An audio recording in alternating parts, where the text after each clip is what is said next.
Hi folks, this is Vince with Ads Gaming Addiction, and today we're going to quickly check out War for the White House. This game is for 2 to 4 players for ages 6 and up, with the average play time being between 10 and 20 minutes. Now this game is pretty simple. It's an alternate take on the card game War. So if you've ever played the card game War, then you'll be able to play this game. Although this game has sort of a political twist to it, luckily you don't have to know any sort of politics in order to play. So without further ado, let's take a quick look at the components and see how the game is played. Okay, so here's a quick look at your components. You've got a box here that houses all the cards. You've got a deck of 52 playing cards. Some of them are numbered, some of them are objectives, which I'll explain what the differences are in a minute. And you've got 4 intel cards, which is basically your instruction manual. Now, as far as the different cards in the deck go, you've got numbered cards, which I did pull a few samples here for you. I'm going to go ahead and focus in on these so you can see them. But if you've ever played the game War, basically you're going to be drawing the top card from the deck and then revealing its number to see if it's higher than your opponent's. And if it's higher, then you win that particular, well, battle in this case. But in this case, you've got a -3 card. You have lost this battle, Fortunes of War. Surrender your top 3 cards. So this is sort of like a really nasty card to draw. You've got a ×2 card, which is, again, another special card.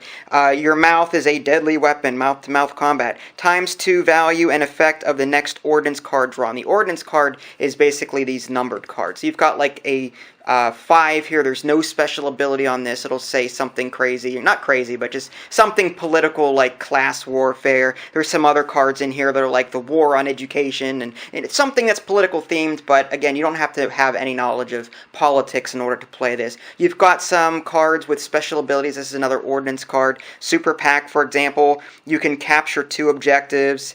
You've got a 9 here. Use your ground game to flip the polls, political, jujitsu, capture 1 battleground state. And some of these objectives back here are classified as battleground states. So if your opponent has this in front of them, then you can use this card to capture it.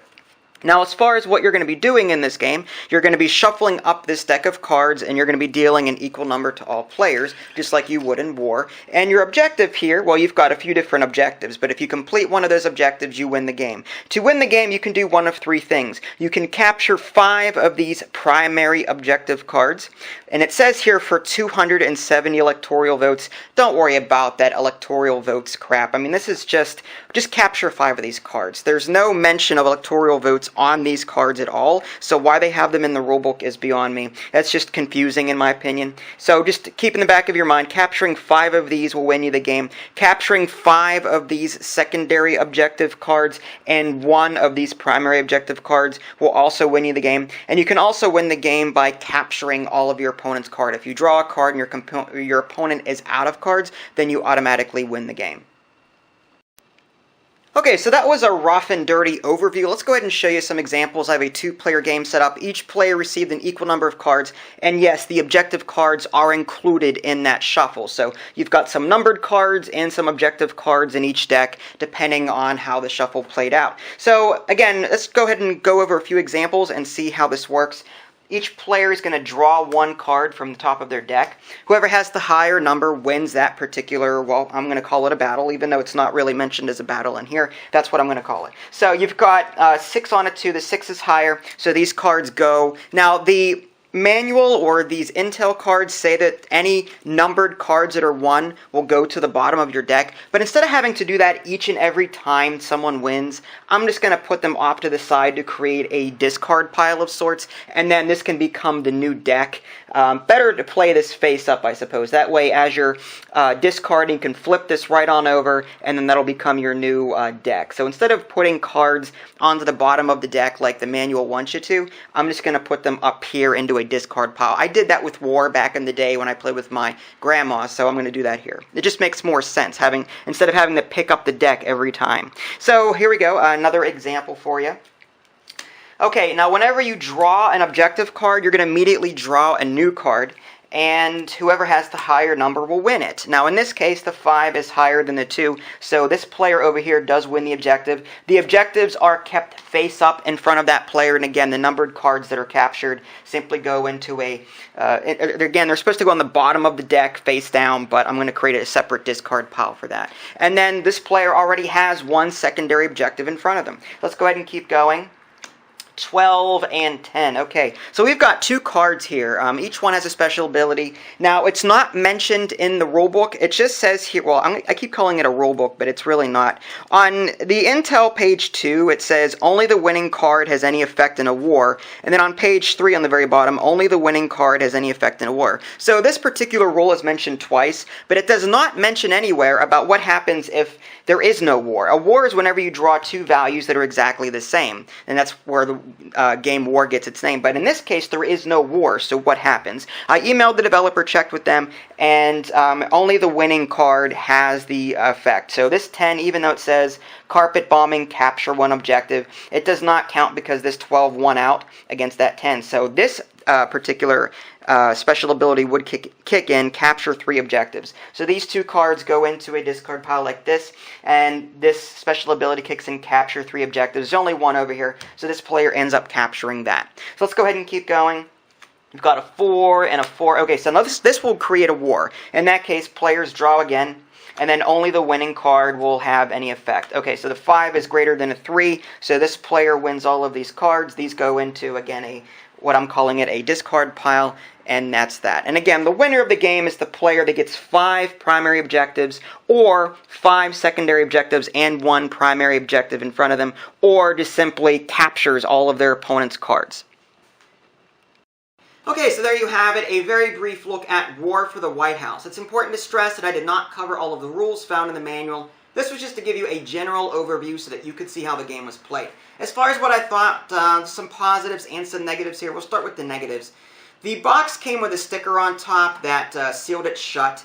It was nicely themed. It was a nice sticker, but it was glued on here so tightly I'd actually ruin part of the box just to get it off. And I shouldn't have to ruin the box to get to the cards. So my advice is lose the sticker. You might save some money in the process. So that's one. And I apologize, I'm losing my voice here. Another issue I had was with the rule book. Now, one of the things that I wanted to bring up was, here it says, capture 5 primary objectives for 270 electoral votes. The 5 primary objectives text is bolded, as is the 270 electoral votes. That's also bolded. To me, that's going, hey, this is a number I need to know. 270 electoral votes. I need to do math. I need to keep track of this. However, nowhere in these cards is there a mention of electoral votes. So why bold it in the instruction manual if it's not mentioned anywhere on the cards? Like, it's misleading. It's stuff. It's not even part of the game. So why even mention it? It's flavor text that isn't necessary. So lose that. And another issue I had, again, there was a rule that was mentioned in here twice. Oh my voice is terrible. I apologize. Only the winning card has any effect in a war. Page 2. Page 3, only the winning card has any effect in a war. The first time it's mentioned is under the general section, and then the second time it's mentioned is under the war section. But this rule book here, I'm calling it a rule book even though there's cards, it doesn't mention what happens when 2 cards come out that are of different values that do not create a war, and they both have special abilities. Do they both activate then, or only the winning card? Does only the winning card activate? I had to email the developer. I got an answer. It's only the winning card. But yeah, that's example. My problem with the rulebook here, it includes things that isn't necessary, is redundant in some places, and doesn't include everything you need to know to play the game. Luckily, the game isn't all that difficult to play. Even if you don't watch the tutorial video. They actually have a tutorial video out there, and I don't want to bash this too hard because I've made some really bad videos. In fact, this video may end up being pretty bad because of my voice going, but it's 10 minutes long. It uses the same USA-themed sound effects that are just repetitive over and over. I couldn't get through the tutorial video because it was so annoying. So I apologize. It's 10 minutes long. It's longer than it needs to be to explain how the game was played. But I'm not counting that in my review here. I'm just mentioning that off to the side as a quick aside. But on the plus side, you do not need any political knowledge in order to play this game. So anyone can pick up and play it. Like, I hate politics. I just think I think the system is whoever has the most money, money talks, and that's how our society is. Until we adopt some type of Star Trek philosophy where money doesn't matter and we try to just better ourselves and that's our quest to better ourselves, not the acquisition of money and wealth, then I think we'll actually get somewhere. But in our current society, I don't vote, I don't get involved. Money talks, and I don't have money, so why bother? But that's just my political view, and that's besides the point.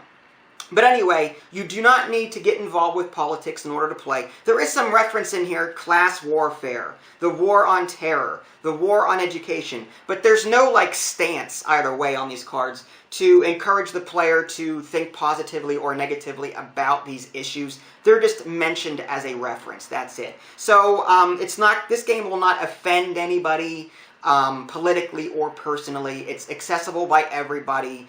And it just so happens that it's a political theme. It could have been themed anything, really, and it would have worked. That's how, you know, accessible it is, as is. So, the positives, good artwork, really nice graphics, the card quality is good, even though it's politically themed, it's accessible, but the downside is, it's just, you know, the box was one thing, and the rules, that's another thing. So it has some good, it has some bad, and as such, I think it's an okay game. It didn't wow me in any particular way. It's simply okay. If you guys want to see my written review, because I can't talk anymore, apologies. If you want to see my written review, go to www.dadsgamingaddiction.com. If you haven't already, subscribe to my YouTube channel. That way you can keep up to date with any new content I'm going to publish. This is Vince. Thanks for watching, and I'll catch you next time.